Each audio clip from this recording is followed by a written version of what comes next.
What if I told you that the single most powerful trait shared by the world's most dominant people, the CEOs who never flinch, the athletes who deliver in overtime, the surgeons whose hands don't shake, has nothing to do with talent, connections, or raw intelligence?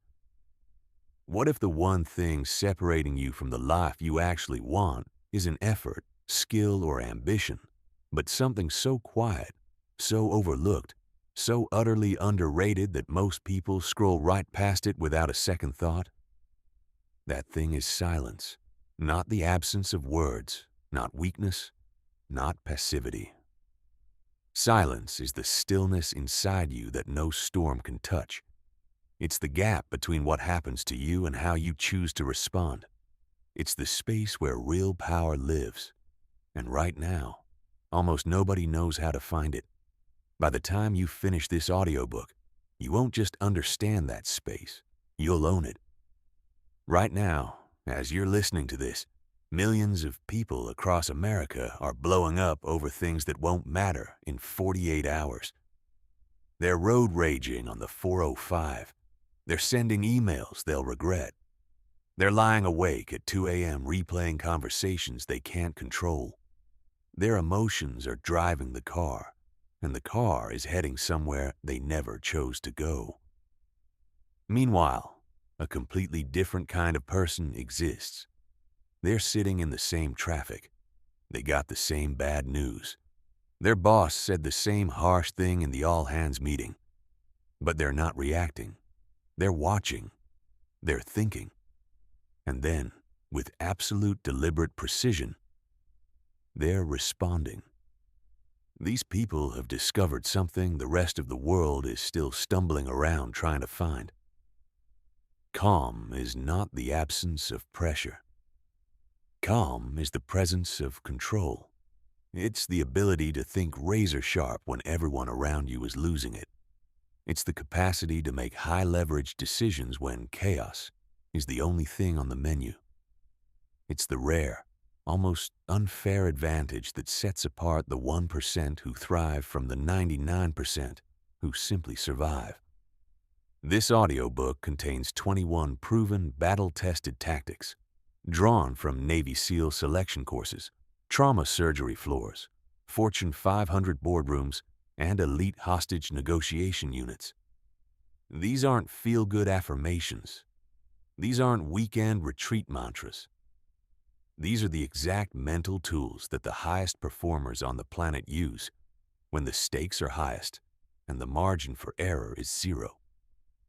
Here's the truth that will change everything you thought you knew about yourself. Calm is not a personality type. It's not something you're born with. It is a skill, learnable, trainable, and masterable by anyone willing to do the work. And the work starts right now. The real definition of calm, and why everything you've been told is wrong. Most people in America have been sold a lie about what calm actually looks like. They picture it as the quiet guy who never speaks up, the person who lets everything roll off their back because they simply don't care. The Zen monk who is detached from the real world, passive, soft, checked out. That's not calm. That's numbness. And there's a catastrophic difference. True calm is not the absence of fire. It's the ability to carry fire without getting burned. Think about the most effective leaders you've ever witnessed. The coach who doesn't yell when his team is down by 17 in the fourth quarter. He goes quieter, more focused, more precise. The ER attending who walks into a trauma bay at full chaos, and within seconds the entire room reorganizes around her steadiness. The entrepreneur who just lost their biggest client and somehow calls the team together without panic, without blame, with a clear-eyed plan. These people aren't robots. They feel everything, the pressure, the fear, the weight of the moment. But they've trained themselves to remain functional and strategic in exactly the environments where everyone else comes apart. That's the secret. The calmest people in any room are often the ones who have been through the most fire. They're not calm because life was easy. They're calm because difficulty taught them something the rest of us haven't learned yet. Here's the insight that reframes everything. Your circumstances don't determine your internal state. Your internal state determines how you navigate your circumstances. And that navigation, that response, is what determines every outcome in your life. Most people have this relationship backwards. They think, the situation makes me stressed. Therefore, I'm stressed. Therefore, I perform poorly. But the elite performer thinks, the situation is intense. I choose my state. Therefore, I perform at my peak. When you internalize this reversal, several things start happening automatically. Your thinking sharpens. Anxiety is cognitive static. It degrades your mental bandwidth. Calm clears the channel and lets your real intelligence come through. The decisions you make when you're composed are categorically different from the ones you make when you're reactive. People start trusting you differently. There's a magnetism to someone who doesn't lose themselves under pressure. It communicates competence, reliability, and leadership, all without a single word. You stop self-sabotaging, the angry email, the impulsive quit, the defensive text, the burned bridge. All of these vanish when your emotions stop having veto power over your actions, and you become dramatically more efficient. Every emotional reaction that doesn't serve your goals is a leak in the system. Energy, time, and focus pouring out through a hole that calm would seal. But here's what makes the difference. Developing real calm requires a complete rewiring of how you interpret challenge. Instead of experiencing stress as something happening to you, you learn to see it as a signal you can use. Instead of viewing difficult people as threats, you start seeing them as training environments. Instead of hoping for easier circumstances, you begin welcoming the chance to demonstrate that nothing can shake you. Every situation in your life is neutral until you assign it meaning. The same event that destroys one person builds another. The difference is entirely in the interpretation. Your mission, starting today, is not to avoid hard situations. Your mission is to become someone who handles any situation with intelligence, composure, and unstoppable precision. The instant reset and the power pause, your two-weapon emergency kit. The first tactic you need to master is something I call the instant reset, your emergency brake for any moment when you feel composure starting to slip. Here's the critical distinction most people miss. There is always a gap between what happens and how you respond. That gap is usually invisible, so small, so fast, that the reaction feels automatic and inevitable. The instant reset expands that gap into something you can step into and control. The moment you notice intensity building, anger climbing, anxiety creeping, frustration igniting, you do 3 specific things in under 10 seconds. First, a single nasal inhale for 4 slow counts. This isn't relaxation. This is neuroscience. That breath fires up your parasympathetic nervous system, your body's own circuit breaker, and buys you the time you need. Second, you consciously release your jaw, your shoulders, and your hands. Most Americans are walking around in a constant state of low-grade physical tension they don't even notice. That tension amplifies emotional heat. Releasing it drops the temperature immediately. Third, you ask yourself one precise question. What would the most composed version of me do right now? That question alone is a pattern interrupt. It pulls your brain out of reactive mode and into executive mode. It connects you to your long-term goals. It reminds you that you have a choice. The whole sequence takes less than 10 seconds. But those 10 seconds can be the difference between a decision you're proud of and one you spend the next 3 years trying to undo. The key, and this is where most people get it wrong, is that you practice the instant reset during calm moments, not during crises. Practice it when someone cuts you off on I-95. Practice it when the Wi-Fi drops in the middle of your Zoom call. Practice it when the coffee machine at the office is broken again. The goal is to make the instant reset so automatic that it fires itself before your reaction does. That's when it becomes truly powerful. The second tactic in this chapter is the power pause, and this one is proactive rather than reactive. The power pause is what you use before you walk into the fire, not while you're standing in it. Before a difficult conversation with your partner. Before walking into a performance review that could go either way. Before picking up the phone from someone you know is going to be combative. Before stepping on stage for a presentation that could define your career.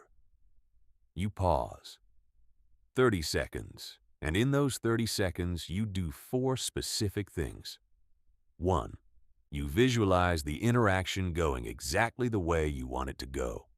You see yourself responding thoughtfully, listening without defensiveness, speaking with precision and warmth. 2. You clarify your actual goal. Not win the argument, but what do you genuinely want to achieve? Resolving something, strengthening a relationship, making a sound decision together. 3. You adopt the physiology of calm. Stand tall. Roll your shoulders back. Breathe from your diaphragm. Relax your face. Your nervous system reads your body. Give it something worth reading. 4. You choose your identity for this interaction. Consciously and deliberately. I am someone who stays grounded no matter what's thrown at me.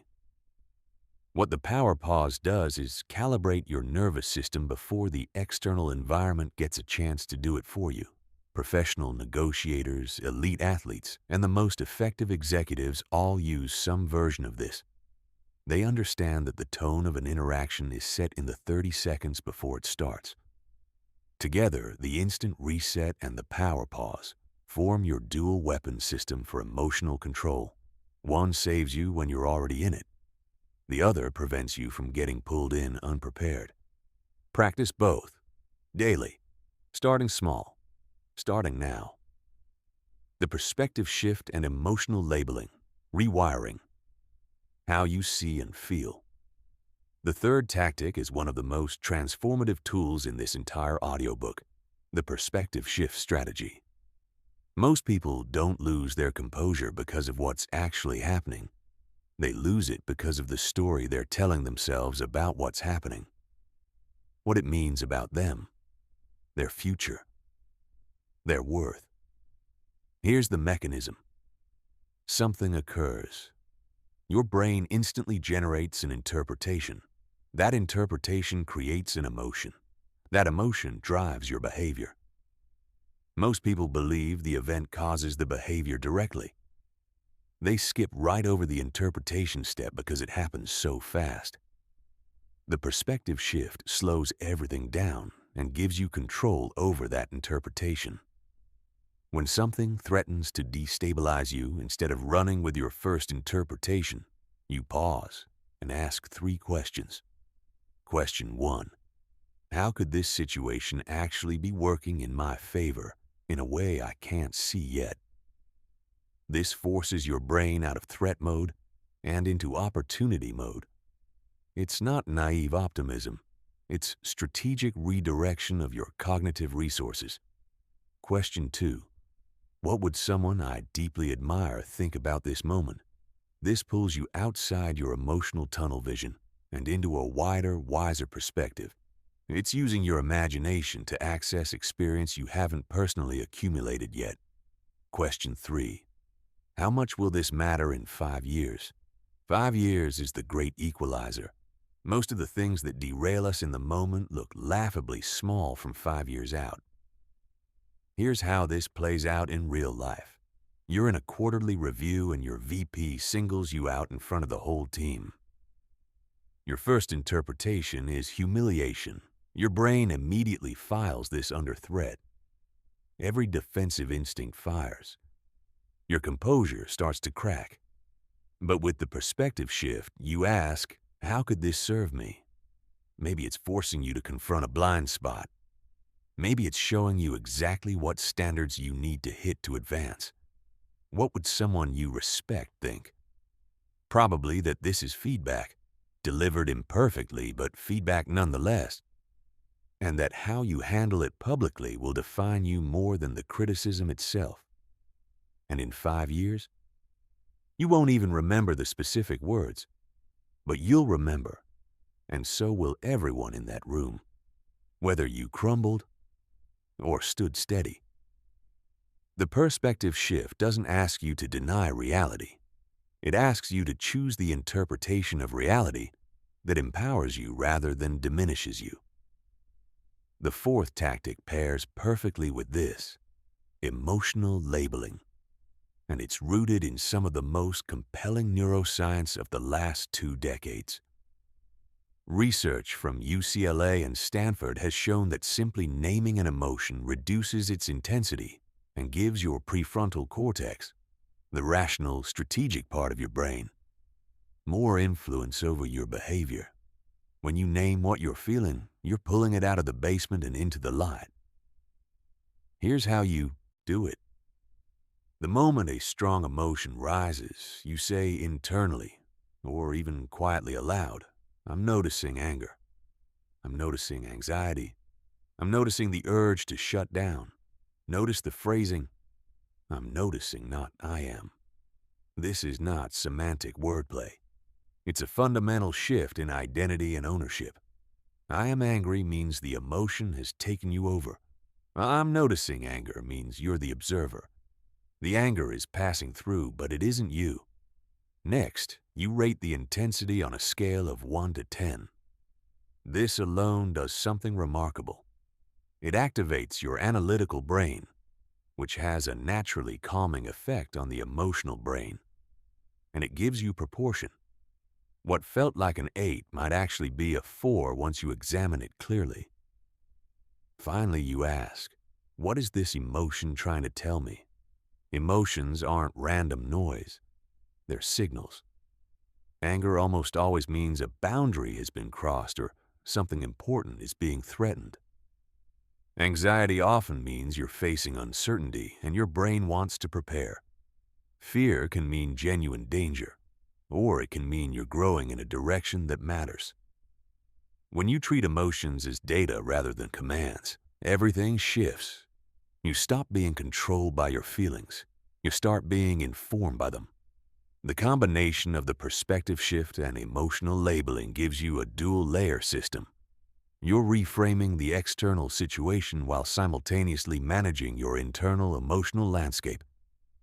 Together, they make you nearly unshakable, because you're working both sides of the equation. Breathing control and physical grounding. The body's direct line to calm.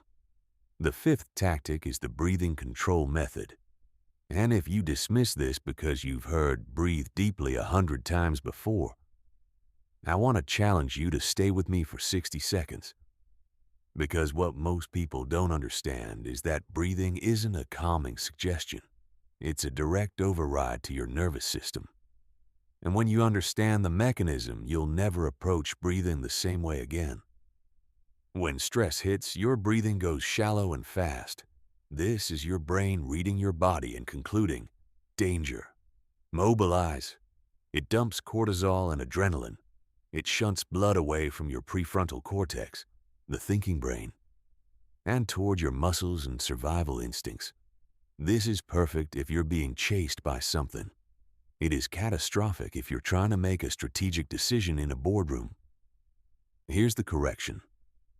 The exhale, not the inhale, is the key to activating calm. A longer exhale relative to the inhale signals your parasympathetic nervous system to engage. Your body starts releasing the emergency chemicals. Blood flow returns to your thinking brain. Your heart rate drops. The world slows down. The specific pattern that activates this response most efficiently is called the 4-7-8 method. Inhale through the nose for 4 counts. Hold for 7. Exhale through the mouth for 8. 4 repetitions. That's it. The whole process takes under 2 minutes and produces physiological changes that are measurable on an EKG. But here's the elite-level distinction. The most effective performers don't use this only when they're already stressed. They use it before they need it, before the presentation, before the negotiation, before the difficult family conversation. Preloading calm into your system is 10 times more effective than trying to recover it after you've lost it. For those who want an even faster option under extreme pressure, there's box breathing. 4 counts in, 4 hold, 4 out, 4 hold empty. This is the pattern used by Navy SEALs in active duty, by ER nurses during mass casualty events, and by any professional whose life or career depends on staying functional under conditions that would break most people. The 6th tactic is physical grounding, using your body as an anchor for your mind when anxiety starts pulling you into the past or the future. The simplest and most effective grounding technique is the 5-4-3-2-1 method. When your thoughts start spiraling, you interrupt them with deliberate sensory engagement. 5 things you can see right now, 4 things you can physically touch, 3 distinct sounds in your immediate environment, 2 things you can smell, 1 thing you can taste. This exercise seems almost embarrassingly simple until you try it in the middle of a panic spiral and discover it works within seconds. Why? Because anxiety lives in abstraction. It feeds on imagined futures and replayed pasts. Sensory grounding anchors you to the one moment where you actually have power, right now. The second component of physical grounding is what I call power positioning, the strategic use of posture to change your brain chemistry. This isn't pop psychology. Harvard research has demonstrated that holding an expansive, open posture for as little as 2 minutes increases testosterone levels and decreases cortisol, the precise hormonal shift that supports confidence and reduces anxiety. Before any high-stakes moment, find 60 to 90 seconds alone. A bathroom stall, an empty conference room, your car. And stand with your feet planted wide, shoulders back, chin slightly elevated. Breathe deeply. This is not about performing confidence for others. It's about generating actual confidence through physiology. The third component is progressive muscle release, consciously tensing and then releasing major muscle groups from your feet upward. Each release teaches your nervous system what physical calm actually feels like. It makes tension recognizable and makes its release controllable. Breathing and grounding work in opposite directions and converge at the same destination. Breathing rewires from the inside out, changing your chemistry. Grounding anchors from the outside in, using the physical world to stabilize the mental one. Practice both, and you create a comprehensive system for managing your nervous system under any pressure. Mental rehearsal and worst-case planning, training your mind before the game. The 7th tactic is one that every elite performer uses and almost no one outside of professional performance psychology has mastered: mental rehearsal. Here's the neuroscience that makes this work. Your brain does not cleanly distinguish between a vividly imagined experience and a real one. Brain imaging studies using fMRI show nearly identical patterns of neural activation, whether someone is actually performing a task or vividly visualizing it. This is not a metaphor. It's functional neuroanatomy. What this means is that when you repeatedly and vividly imagine yourself handling a high-pressure situation with complete composure, your brain builds the neural pathways that support that composure as if you had actually done it. You're not just visualizing success, you're pre-building it. Here's how to do this effectively. Choose the type of situations that currently challenge your calm most. Difficult feedback sessions, presentations to senior leadership, confrontations you've been avoiding, conversations that could go sideways fast. For each type, create a specific mental rehearsal. Don't imagine it in vague, general terms. Be cinematic about it. See the room, the specific conference table, the specific faces, the afternoon light coming through the window. Feel your feet on the floor. Hear the voices, and then see yourself. Calm, grounded, precise. Watch yourself speaking clearly, listening without defensiveness, making thoughtful decisions. Experience the steadiness in your chest. Now, and this is where most people's visualization practice falls apart, you don't rehearse only the smooth version. You rehearse obstacles. You see the other person escalating unexpectedly, and you watch yourself staying calm. You see technology failing mid-presentation, and you watch yourself adapting with ease. You rehearse the hardest possible version of the scenario so that when the real thing shows up, your nervous system recognizes it as familiar territory.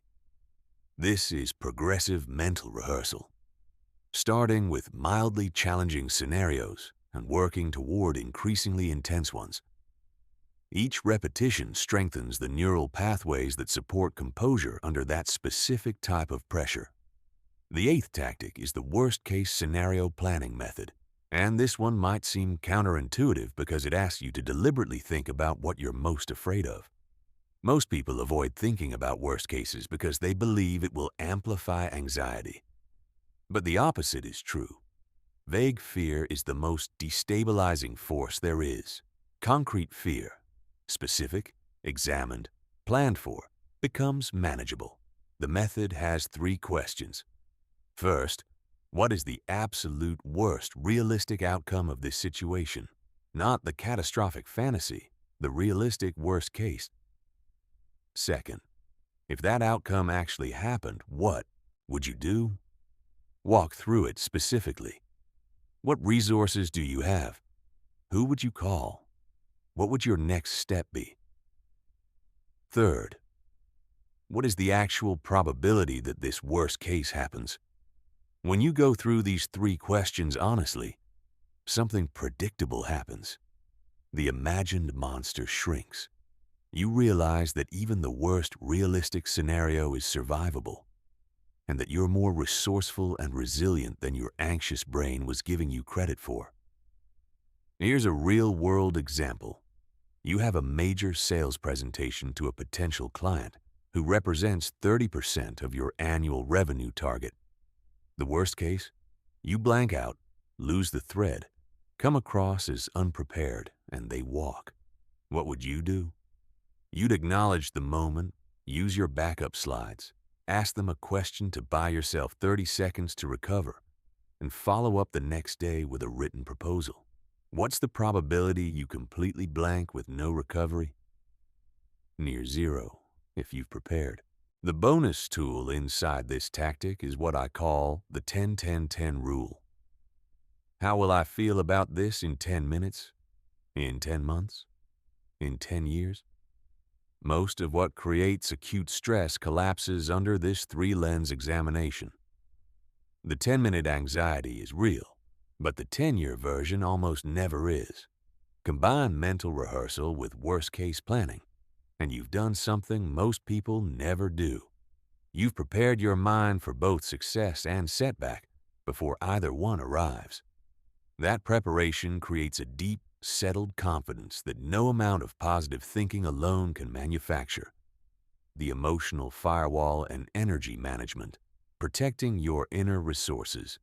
The 9th tactic is the emotional firewall, your defense against one of the most underrated threats to calm, other people's emotional chaos.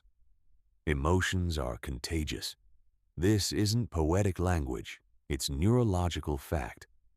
Your brain contains mirror neurons whose entire purpose is to simulate the emotional states of the people around you.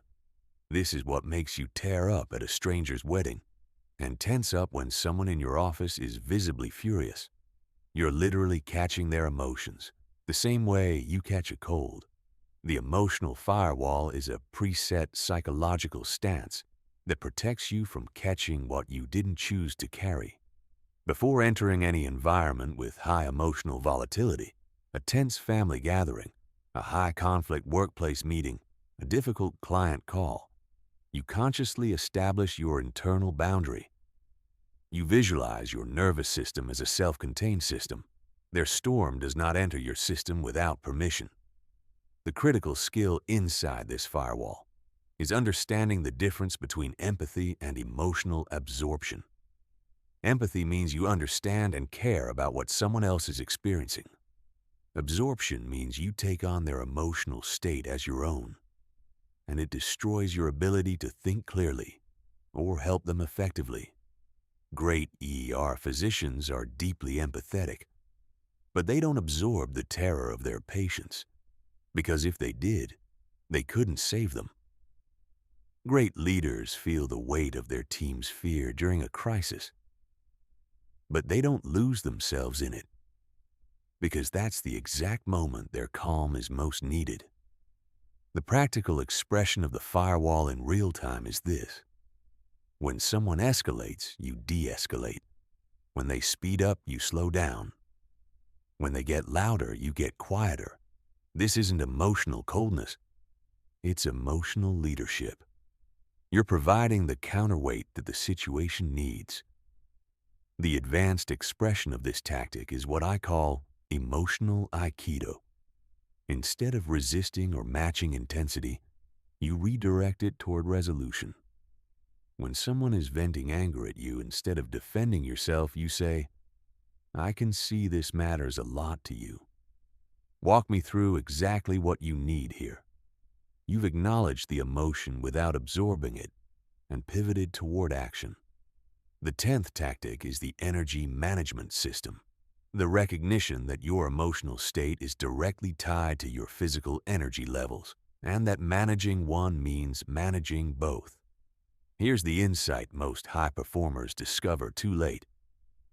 You can have every calm technique in the world, but if your energy is depleted, your resilience collapses. When you're running on poor sleep, back-to-back high-drain meetings, and a diet of cortisol and caffeine, staying calm becomes an act of willpower, exhausting and ultimately unsustainable. Energy management starts with a simple audit. Which activities in your day drain your reserves and which ones restore them?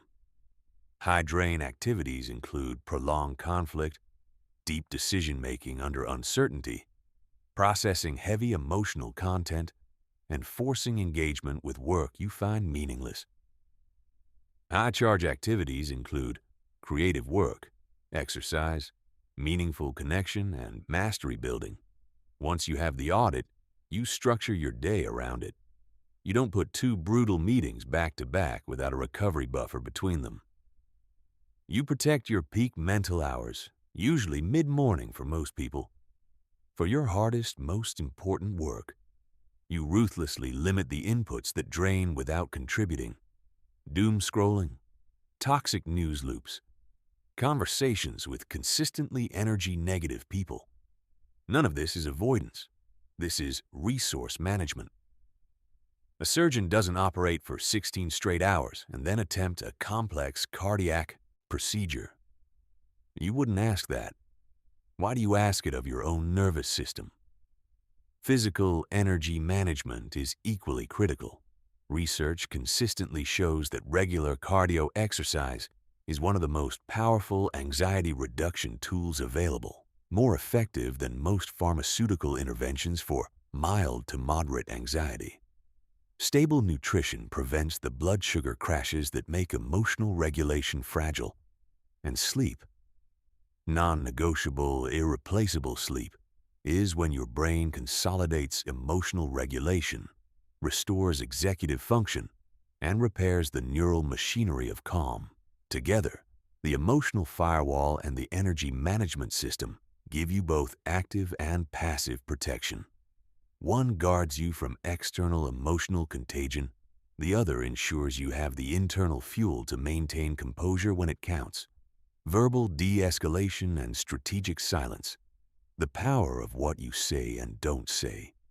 The 11th tactic is the verbal de-escalation method. The ability to walk into a room full of heat and walk out with every relationship intact and every problem closer to resolution. This is one of the rarest skills in professional and personal life, and it's worth more than almost any other communication ability you can develop.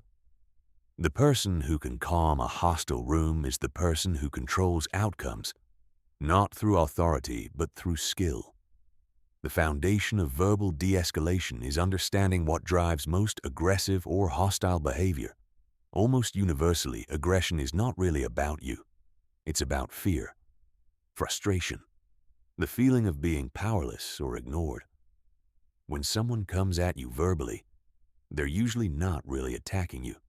They're broadcasting their own distress in the loudest register they know. When you see it that way, you stop fighting the behavior and start addressing the need beneath it. Here's the 5-step process. Step 1. Lower your voice, not dramatically, but noticeably. Loud voices trigger the survival brain. Quiet voices require the other person to modulate themselves just enough to hear you, which pulls them fractionally out of emotional flooding. Step 2. Slow your speech. Rapid speech communicates anxiety and urgency. Deliberate, measured speech communicates control and confidence. Your pace is contagious. Use it intentionally. Step 3. Acknowledge without agreeing. I can see this situation is genuinely frustrating for you. That matters. You're not conceding fault. You're validating a human experience, and that validation drops the temperature faster than almost any other intervention. Step 4. Ask instead of tell. What would a workable solution look like for you? Help me understand what you need here. Questions engage the thinking brain and pull people out of the reactive brain. They also shift the dynamic from combat to collaboration without anyone having to explicitly declare a truce. Step 5. Find the smallest, genuine point of agreement and anchor there. I think we both want this project to succeed. Common ground, even narrow, creates a surface to build on. The advanced version of this tactic is the empathy bridge, explicitly naming the other person's perspective before you introduce your own.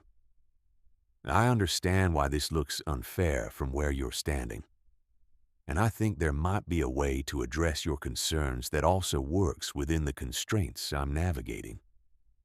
This sentence structure alone has diffused situations that were moments from becoming career-ending confrontations.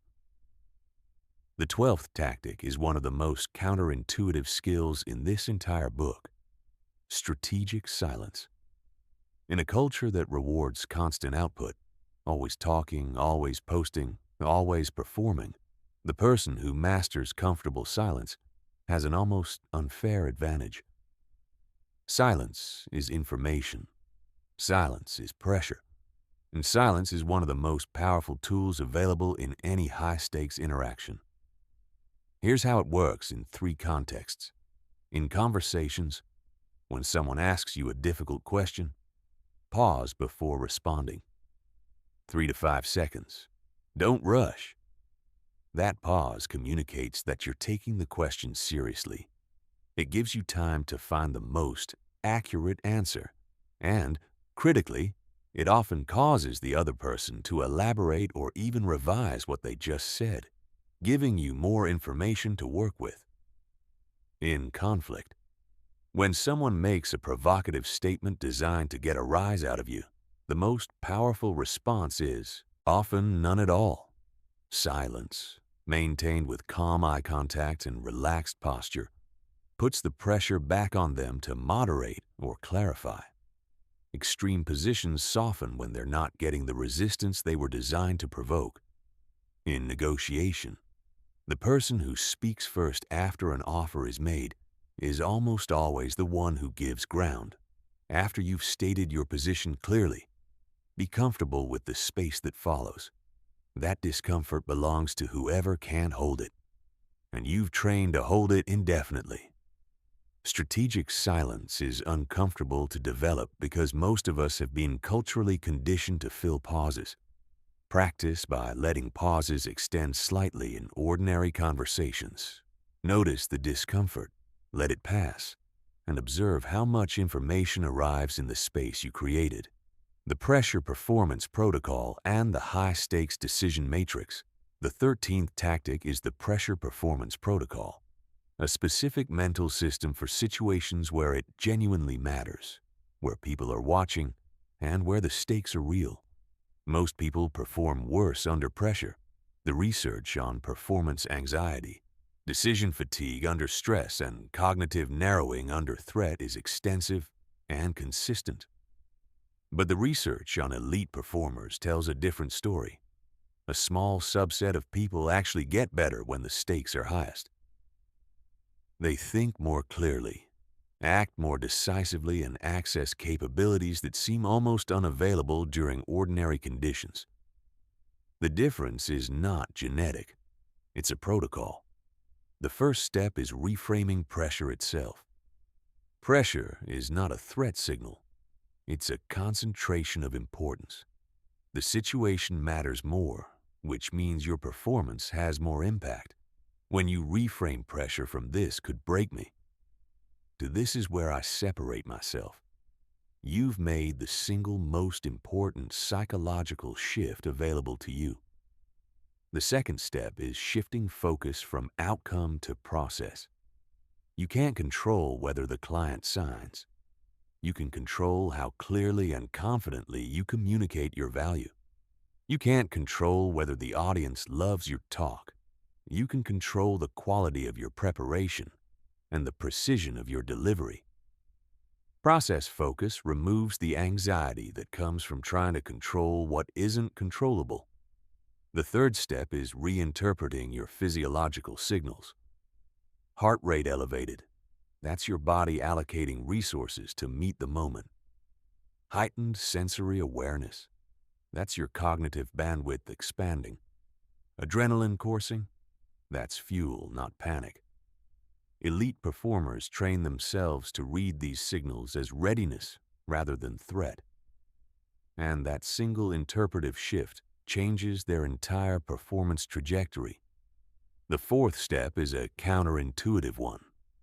Slow down your decision-making slightly under peak pressure. Not so much that you become paralyzed, but just enough to think one layer deeper than the anxious brain wants to rush through.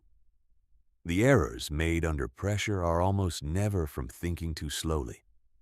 They're from rushing, assuming and reacting before the situation has fully revealed itself. The advanced component of this tactic is what I call the champion's frame, consciously adopting the identity of someone who specifically thrives when the stakes are highest. Not someone who hopes to do well. Someone who uses pressure as a catalyst.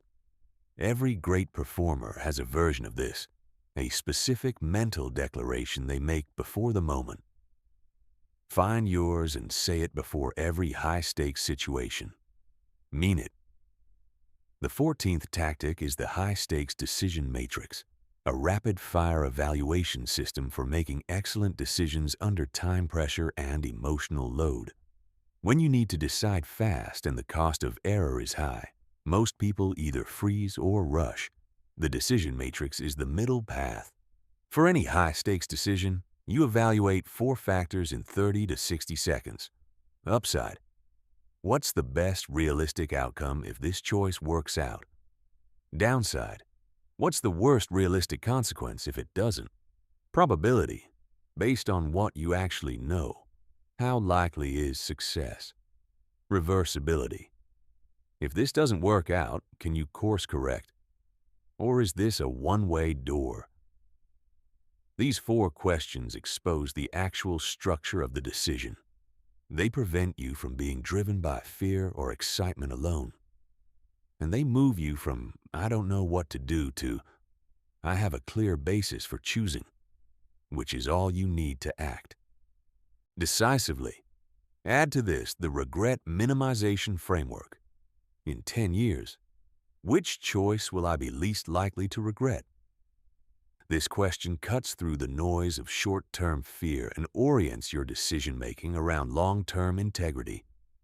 None of these tools replace experience, but they structure your experience, even when it's limited, into decisions that you can stand behind. Cognitive restructuring and emotional aikido, mastering the mental game. The 15th tactic is cognitive restructuring, the art and science of changing not just your response to situations, but the thinking patterns that create emotional reactivity in the first place. This is where we go upstream. Most anxiety, anger, and overwhelm aren't really responses to what's happening. They're responses to the story your mind automatically generates about what's happening. Two people can experience identical events and have completely different emotional responses because their interpretive patterns are different. Cognitive behavioral therapists call these interpretive distortions cognitive errors, systematic thinking mistakes that make situations appear worse than they are.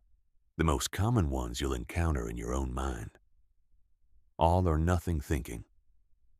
If I don't nail this perfectly, I've failed completely. Catastrophizing. This setback means everything is falling apart. Mind reading. I know they're thinking less of me right now. Personalization. This is happening because of something fundamentally wrong with me. Here's the 3-question reset you use the moment you notice one of these patterns running. 1. What exactly am I thinking about this situation right now? Get specific. Bring the thought out of the fog and into plain language. 2. Is this thought actually accurate, based on evidence? And is it serving me? Not. Does it feel true? Does it have evidence supporting it? 3. What's the most accurate and empowering interpretation of this situation I could genuinely hold? Here's a real scenario. You send an important message to a senior leader and get no response after 48 hours. Your automatic thought, she's ignoring me because I said something wrong in the last meeting, and now I'm on her radar as a problem. That thought generates anxiety, self-doubt, and defensive rumination. Using the 3-question reset, is there evidence she's ignoring you specifically? None. Is this thought serving you? Absolutely not. More accurate alternative. She's almost certainly dealing with something higher priority. I can follow up once, professionally, and trust the process. Same situation. Completely different internal experience. The advanced tool inside this tactic is what I call the evidence examination. What evidence do I have that this thought is true? What evidence do I have that it might not be? Then, most powerfully, what would I tell my closest friend if they came to me thinking this way? That last question is almost always the fastest path to perspective. The 16th tactic is emotional aikido, the skill of handling emotional aggression, manipulation, and interpersonal pressure without becoming reactive or defensive. Traditional martial arts says, meet force with force. Aikido says, redirect force. Emotional Aikido applies the same principle to interpersonal dynamics. When someone sends emotional energy at you, guilt-tripping, rage, passive aggression, emotional manipulation, you don't absorb it and you don't fight it. You redirect it toward productive outcomes. The first distinction you need to make: genuine emotion versus performative emotion. Someone who is genuinely distressed deserves empathy and presence. Someone who is using emotional intensity as a control mechanism deserves strategic redirection, delivered with warmth, but delivered nonetheless. In practice, when someone is guilt-tripping you instead of defending yourself, that's not fair, I was never told that, or absorbing the guilt, you redirect with a question. I hear that you're frustrated. What specifically would you like to see different going forward? You've acknowledged without conceding and redirected from blame to resolution. When someone is using anger as pressure instead of escalating or caving, it sounds like this situation isn't working for you. Let's figure out what would. You validated the experience without rewarding the behavior and moved the interaction towards something productive. The advanced expression is the validation and redirect, explicitly naming what someone is experiencing before pointing toward a new direction. It sounds like you're feeling unheard. That's important to me. Help me understand what you need me to listen to differently. This response does 4 things simultaneously. It validates, it expresses care, it refuses to accept an accusation as fact, and it asks for specificity that moves toward resolution.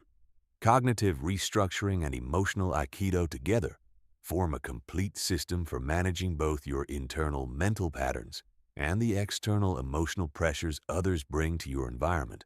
Master both, and very little can destabilize you. Stress inoculation and the calm integration protocol. Building permanent resilience.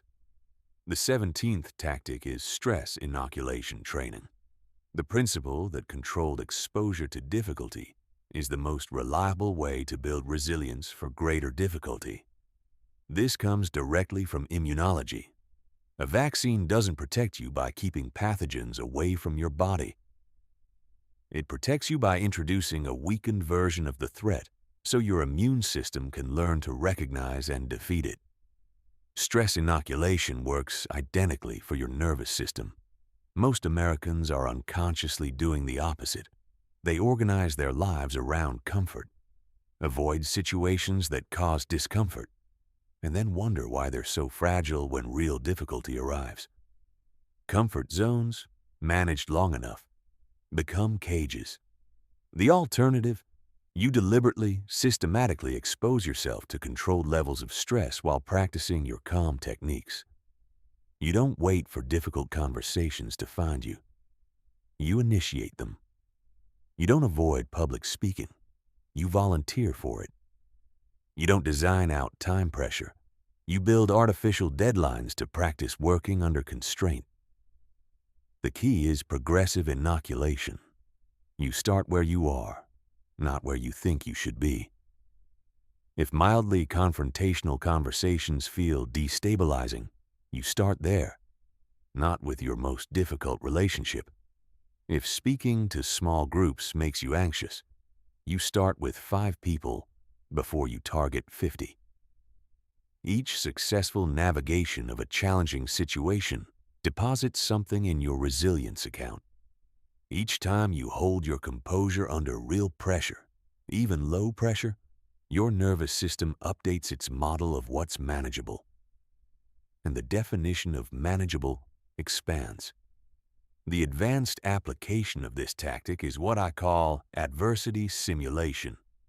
Deliberately practicing your most important skills under artificially challenging conditions. If you need to present clearly, practice while someone asks random interrupting questions. If you need to make sound decisions quickly, practice with a stopwatch running. If you need to remain calm under sustained pressure, role-play difficult conversations with someone who's been asked to be genuinely difficult. The goal of all this is what stress psychologists call hardiness, not the absence of stress response, but the confident knowledge that your stress response will not defeat you. Hardy individuals face the same stressors as everyone else. They just have evidence, accumulated through exactly this kind of deliberate exposure, that they've handled hard things before and can do it again. The 18th tactic is the calm integration protocol, the step that transforms a collection of individual techniques into a unified automatic system. Individual techniques are powerful, but the real goal of this entire audiobook is not to give you tools you have to remember to use.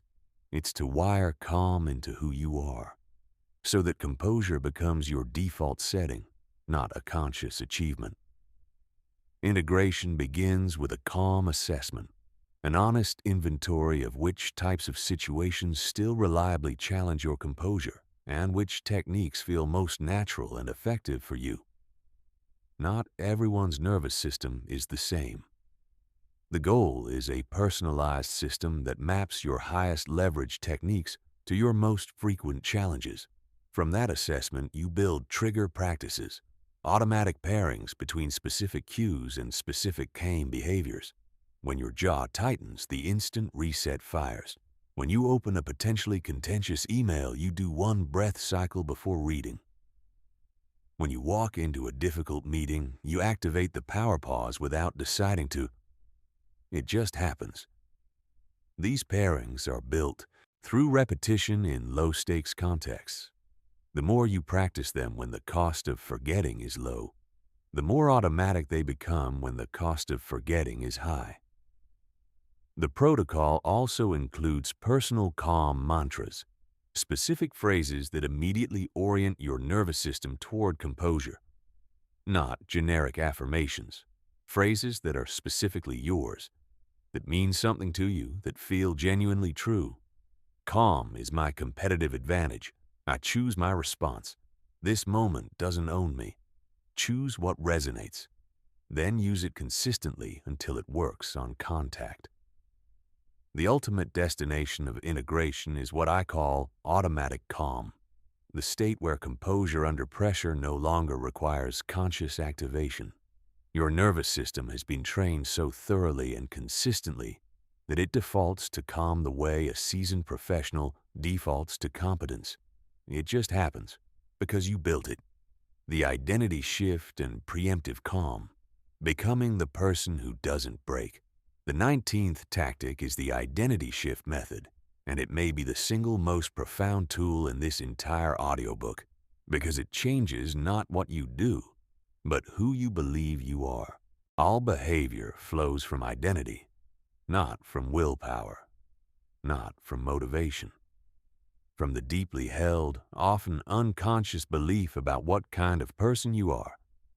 If you currently identify as someone who gets anxious under pressure, you will unconsciously prove that true, over and over. Not because you're weak, but because your subconscious mind is exquisitely good at making your behavior consistent with your self-concept. It's designed to do exactly that. The identity shift works by consciously, deliberately choosing a new self-concept and then generating evidence that it's true. You stop saying, "I'm trying to be calmer." You start saying, "I'm someone who stays grounded under pressure." You stop saying, "I hope I don't lose my composure in that meeting." You start saying, "I'm the kind of person who gets sharper when the stakes are higher." This isn't positive thinking.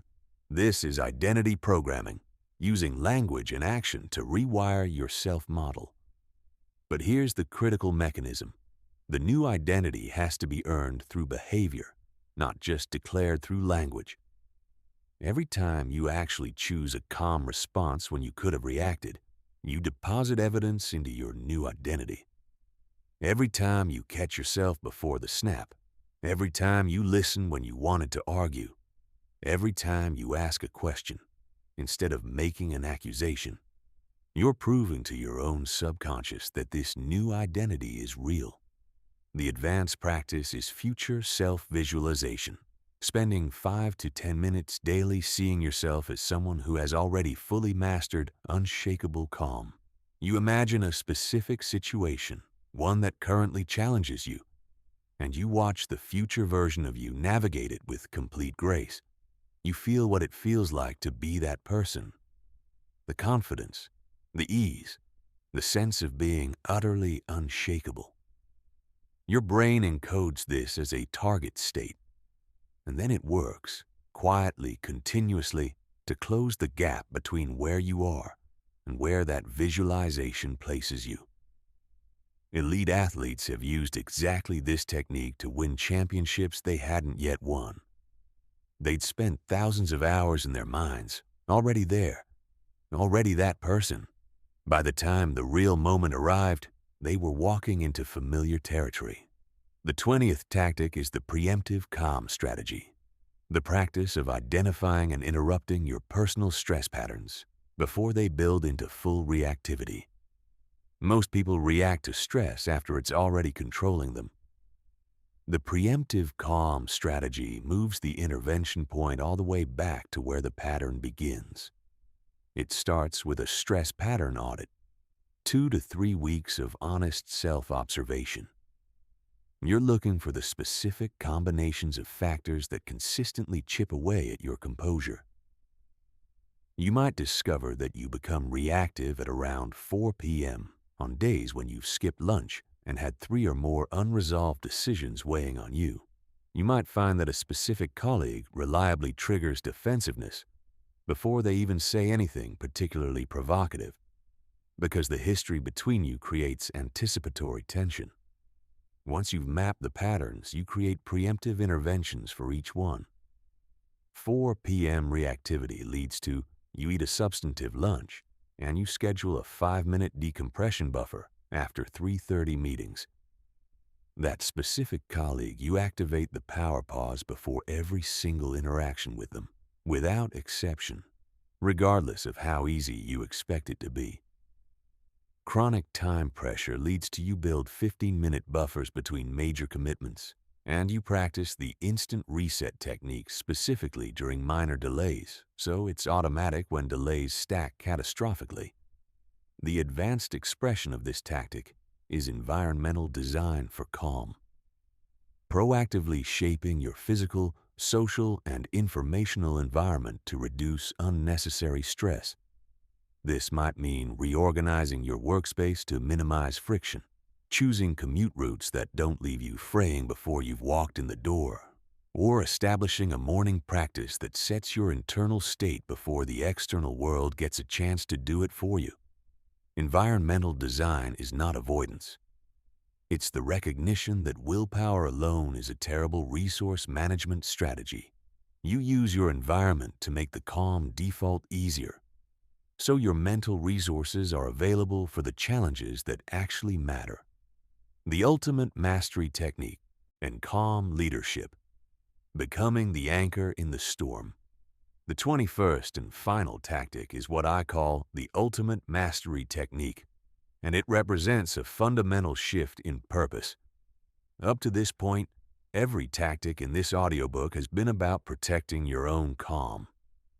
This final technique is about something larger, using your calm as a force that transforms every environment and every person you encounter.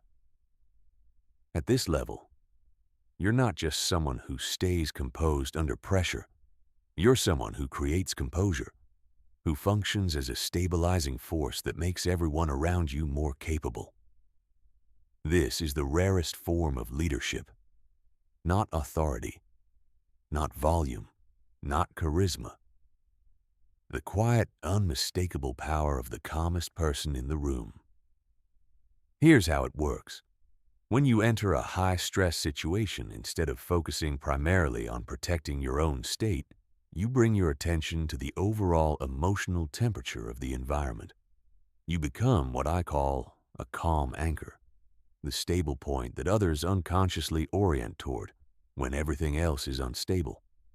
This doesn't mean you take responsibility for everyone's feelings. It means that your presence itself communicates possibility. If they're not panicking, maybe this is navigable. If they're not catastrophizing, maybe there's a path. Your composure gives others permission to access their own. Neuroscience supports this completely. Emotional states spread through social environments via a process called limbic resonance. When a regulated, calm nervous system is present in a group, the nervous systems around it tend to co-regulate toward calm. You become contagious in exactly the way you'd want. The 3 components of this technique in practice: calm contagion, embodying composure so authentically and completely that it becomes magnetic. Not performed calm, real calm. People can feel the difference instantly. Strategic calm communication. Every question you ask is designed to help others think more clearly. Not, who made this mistake? But what do we know right now and what's our next best move? You focus energy on what's controllable and productive. Pressure absorption. In extreme situations, you willingly take on more than your share of the difficulty. Not to be a martyr, but because you've trained your capacity to hold pressure while still thinking clearly.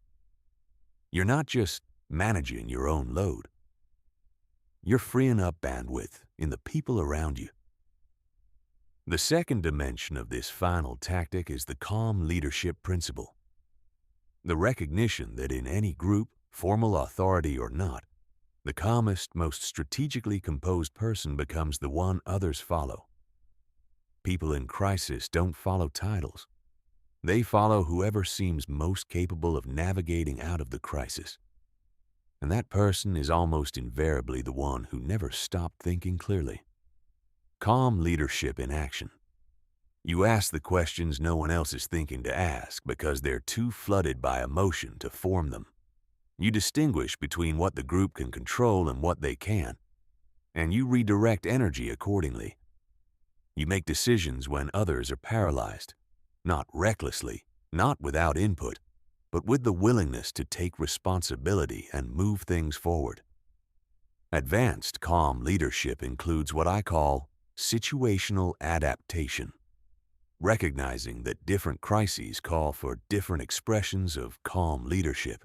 Sometimes you need to be directive and decisive, sometimes supportive and steadying, sometimes honest and challenging when everyone else is comfortable with a reassuring fiction. The underlying composure remains constant. The expression adapts to what the situation actually needs. The neuroscience of permanent calm. How to rewire your brain for good understanding. Why these tactics work at the neurological level doesn't just satisfy intellectual curiosity. It accelerates your mastery by helping you practice with greater precision. Here's the foundational insight. Your brain is not fixed. It never has been.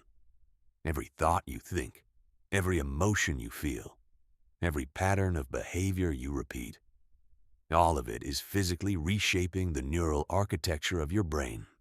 This is neuroplasticity, and it is working for you or against you every single day, whether you're aware of it or not. Every time you choose a calm response over a reactive one, you strengthen the neural pathways that support composure and weaken the ones that support reactivity. Over time, with consistent practice, calm responses don't require effort anymore. They're simply the path of least resistance in your nervous system. But here's what the research on neuroplasticity reveals about how to accelerate this process. Emotional engagement matters. Your brain doesn't give equal weight to all experiences. It prioritizes memories and patterns that carry emotional charge. When you successfully hold your composure in a genuinely challenging situation, and you consciously notice and appreciate that success, your brain consolidates that pattern more deeply. Don't let victories slip by unacknowledged. They're the raw material of permanent change. Frequency beats intensity. Your brain strengthens pathways based on how often they're activated, not on how dramatically they're used. This is why practicing calm during everyday annoyances, traffic, technology failures, minor interpersonal friction is more valuable for long-term development than achieving peak composure during occasional major crises. Build the pathway through daily use. Vividness creates reality. Because your brain processes vivid imagination through many of the same circuits as real experience, mental rehearsal is a legitimate form of practice. Every time you vividly visualize handling a difficult situation with perfect composure, you're doing real neural work. The investment compounds. The advanced application of this understanding is conscious consolidation. After any situation where you maintain your composure, you spend 2 to 3 minutes deliberately reviewing the experience. You replay it in your mind. I felt the heat come up. I recognized it. I activated the reset. I chose my response. You let the satisfaction of that sequence register emotionally. You project yourself forward, imagining handling similar situations with the same ease in the future. This 3-minute practice after the fact may be worth more to your long-term development than any amount of pre-situation preparation, because it tells your brain in the clearest possible terms, this pattern matters. Retain it, strengthen it, default to it. Advanced pattern integration takes this further by creating a comprehensive daily structure for neural strengthening. Morning calm preparation, a deliberate practice at the start of each day that sets your nervous system's default tone before the external world begins demanding things from it. Situational triggers, specific environmental cues that automatically activate calm techniques without requiring a conscious decision. Challenge integration sessions, scheduled periods of deliberate stress exposure with calm practice, building the neural pathways needed for real-world performance. The goal of all of this is what researchers call generalized calm competence, the automatic transfer of composure from the situations where you've practiced it to new situations you've never encountered before. When your nervous system has been trained thoroughly enough across enough different contexts, calm becomes a trait rather than a technique. It's simply how you show up. The 30-day transformation system. Your blueprint from here to unshakable change doesn't require a perfect plan. It requires a consistent one.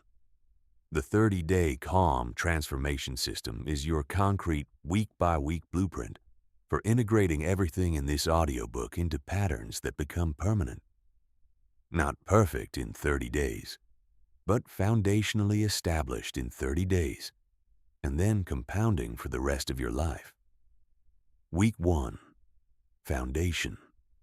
Your only job this week is to make 3 techniques automatic: the instant reset, the power pause, and basic breathing control. That's it. You're not trying to master everything. You're trying to make these 3 reflexive. You practice the instant reset every time you encounter a minor irritation. Traffic, a rude server, a technology glitch, an interruption. You're not doing this because these things are important. You're doing this because they're frequent, and frequency builds the reflex. You practice the power pause before every interaction that has any potential for tension. A phone call you're not looking forward to, a meeting with someone who tends to be difficult, an email thread that's been going sideways, and you begin the identity shift. Every single morning before you look at your phone, you say, and mean, I am someone who stays grounded under pressure. Then you look for the day's evidence that it's true. Week 2. Pattern interruption. You add the emotional firewall and the perspective shift strategy. You begin mapping your personal stress patterns through deliberate observation. You also begin stress inoculation, deliberately seeking out mild discomfort to practice your techniques. One difficult conversation you've been avoiding, one situation where you normally let others set your emotional tone, and you choose to set it yourself. This is often the week where the first visible results appear, because you're preventing reactions rather than just recovering from them. Week 3. Social mastery. You deploy verbal de-escalation, strategic silence, and emotional aikido in your real relationships and professional interactions. This week is often the most transformative for people who spend significant time in high-friction social or professional environments. You also deepen breathing and grounding, specifically applying them to more challenging contexts. Combat breathing before genuinely difficult interactions. Grounding during moments of real overwhelm, not just practice scenarios. Week 4. Integration and leadership.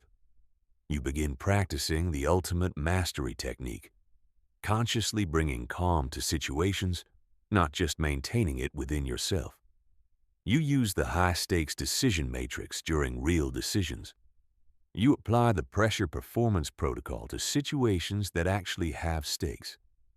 And you build your personalized mastery acceleration protocols, the customized combination of techniques that works best for your specific nervous system, your specific challenges, your specific life. These protocols include intensive calm immersion, 1 day per week where you treat every situation, no matter how minor, as a training opportunity. Everything is practice. Calm mentorship. You begin teaching one technique to one person in your life. Teaching is the fastest path to mastery. It forces you to understand at a deeper level and creates additional practice opportunities. Challenge seeking. You stop avoiding the situations that test you. You begin moving toward them deliberately with your tools ready. The calm tracking system. You maintain a simple daily log. Your average composure level from 1 to 10. One situation where you activated a technique successfully. One area that still needs development. 10 minutes of review maximum. The data compounds into insight. The 30-day system isn't a sprint to the finish. It's the launch of a practice that continues and deepens for years. Your new life, the compound effect of Unshakable. Calm. The changes that come from mastering calm don't arrive all at once. They compound, quietly, steadily, and visibly. And then one day you look back and the distance is staggering. The first transformation you'll notice, decision quality. When your emotional brain isn't driving, your analytical brain can do its job. The choices you make when you're composed are categorically different from the choices you make when you're reactive. Fewer regrets, fewer impulsive mistakes. A trajectory that actually bends toward what you want. The second transformation, how others perceive you. There is something unmistakable about a person who doesn't panic when everyone else is panicking. It communicates competence, capability, and trustworthiness without a single word. You'll notice opportunities arriving that never arrived before, because people want to work with, promote, and rely on those who can hold steady under weight. The third transformation, resilience. Problems that once felt catastrophic start to feel like interesting problems to solve. The setbacks that used to derail you for days become data points that inform your next move.